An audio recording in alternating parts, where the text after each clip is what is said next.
Благодарам председателе, почитувани представници на власта, почитувани пратеници, почитувани граѓани.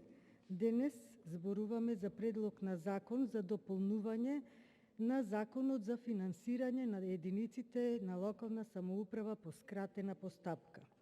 Со овој закон се додава нов член 9а со кој се утврдува висината на приходите од ДДВ-то кои се распределуваат на општините за 2021 година.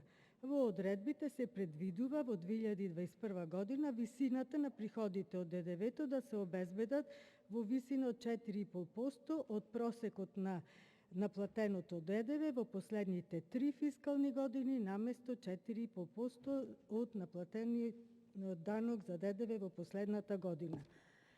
Овие одредби се применуваат од 1.1.2021 до 31 декември 2021 година и овие приходи општината одлучува самостојно каде ќе ги искористи.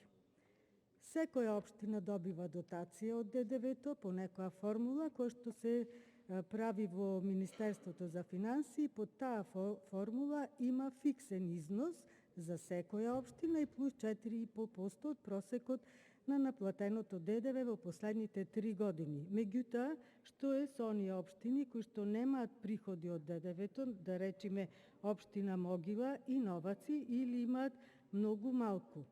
Многу е чудно кога имаме долг од над 60% од бруто домашниот производ, кога имаме секој втор ден кредити, заеми, а ние делиме на општините. Малце не ми е јасно, односно, како ве гледам како работите, односно не работите, веќе ништо и не чуди.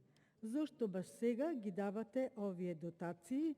Зад превезот на ковид пандемијата се криете и се знае дека овие пари ќе бидат наменети за предизборен подкуп. За 3,5 години ништо не е направено, па сега за неполни 6 месеци ќе добиеле пари за да се реализираат некои проекти.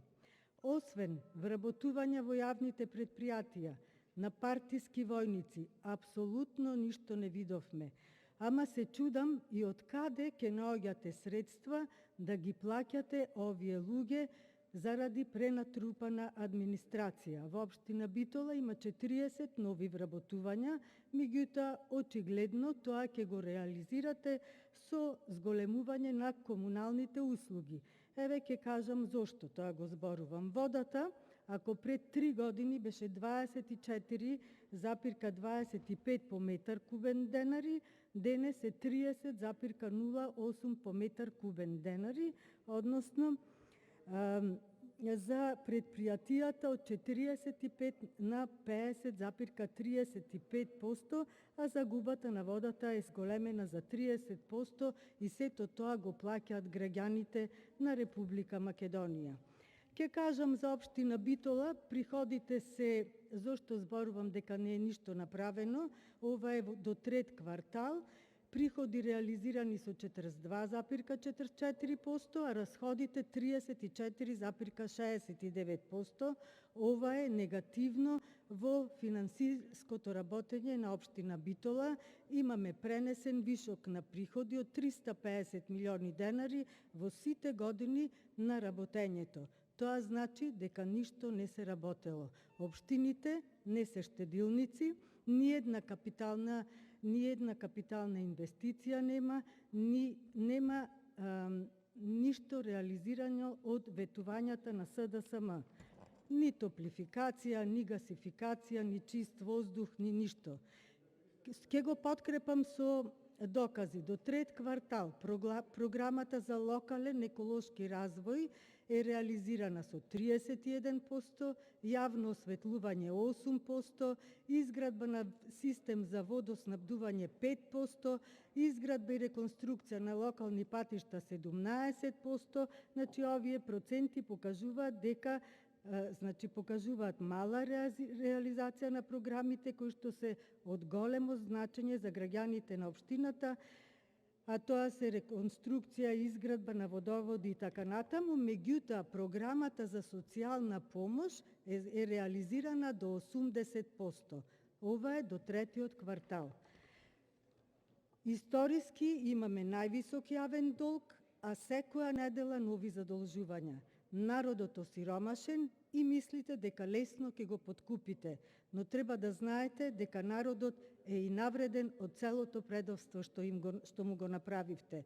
Наместо на прво место да ви биде набавката на вакцини, да решите здравствената криза, а последователно економската, вие работите само во интерес на СДСМ. Тешка година поминавме сите, а очигледно ни предстои уште потешка.